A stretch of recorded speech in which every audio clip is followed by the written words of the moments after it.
Here we have Shelly. Before any makeup application can begin, you want to make sure your eyebrows are groomed. For those of us that don't like to have them plucked or tweezed or waxed off, there's this cute little tool called the eyebrow razor. Now, the eyebrow razor, very simply, you use it right on your eyebrow, the way it sounds, and you razor off all the areas you want to get rid of. Okay, very simple. It's clean, it's easy, not painful at all. All the unwanted hair ends up on the razor itself. For those of us that get a little shiny, I like to use something called anti-shine. You use it for whatever your face is a little shinier than you'd like it to be, and you go over those areas prior to applying on your foundation. You see how that gets rid of the excess shine from the areas we apply to. This is fantastic to use for women before your makeup goes on, and for men who are bald, who have shiny heads, who need that little extra something without putting any makeup on.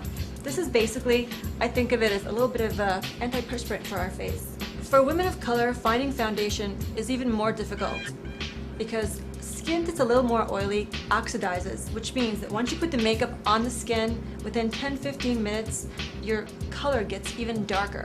So already if we start out, Shelly's face is slightly darker than the rest of her body. So if I put foundation on her skin that's going to be the same color as her face, within a half an hour, her face is going to be about 2 shades darker than her neck and the rest of her body. So we have to adjust to what works for Shelly. So look at this palette. I'm going to use the lightest color I have right now. Okay, and look at how light this is. It's probably a color you wouldn't think of ordinarily using, but this is exactly the color that I need to start out with. Because again, in 10-15 minutes, this color is going to oxidize and it's going to be exactly the color that matches Shelly's face. As you see, I'm sort of dabbing it and spot applying it. And I like to use, again, the light color for the T-zone, which is this area around your nose and your eyes. I'm going to use the middle color all over the face and the darkest color to contour with. Obviously, you adjust this to the coloring of your own face. Don't be afraid to use the lightest color. Within 10-15 minutes, it will become darker. It will blend into the rest of your face. Remember, it's always easier to darken up your foundation with a powder or blush. Once you have it too dark, it's almost impossible to lighten it up. So you have to have faith. You have to put the light colors. You have to put the medium colors around your forehead. And once we start blending these colors in, you're going to see how nicely they work and how nicely they're going to end up matching her neck. So Shelly's neck and Shelly's face are going to look like they belong to one person, because we've all seen women with their faces one shade, the rest of their body another. We don't want to become those women ourselves. When applying foundation, don't forget your eyelids. Don't forget to use the lightest color on your lids. Don't forget to use it around your nose, and also don't forget to put it around your lips, because no matter who you are, you want to always prime your lips so that whatever lipstick, lip gloss, lip pencil you apply, you want to make sure that that does not bleed into the rest of your face and that it stays on. As you can see, already as I'm blending it in, the color is starting to match Shelly's face and Shelly's skin.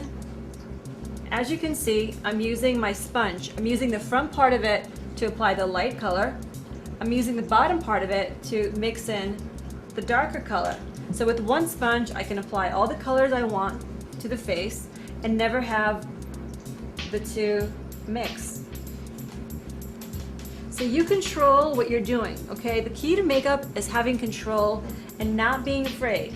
Do you see how the makeup is blending in? It's not looking all strange and weird colors.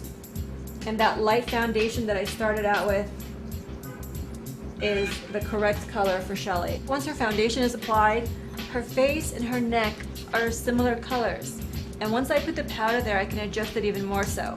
But now we have one full person. I'm going to use my thin concealer brush to contour Shelly's nose. So when we're contouring the nose, we want to start by the eyebrows and work it down. Now obviously we're not ever going to leave lines that look like railroad tracks, right? We want to make sure that this size of this line is never any bigger than your pinky size, never thicker than your pinky size. Otherwise it's going to look like dirt on your nose. And to get rid of those railroad track looking lines, we just take our sponge and blend the bottom part of the line down, okay? You want to blend it down. Whenever you apply cream foundation, you really should try to always powder. Now the powder will help set your foundation. Some people have a misconception that powder will help go into the creases and make them worse. It really doesn't. It helps seal your foundation in place so it doesn't move. And you see I'm going over those lines that we made to make sure that we eliminate all of those dark looking lines and tracks that are on the nose. Now when you powder, you can use either a sponge, you can use a wedge, you can use a puff, you can use your brush, whatever works for you.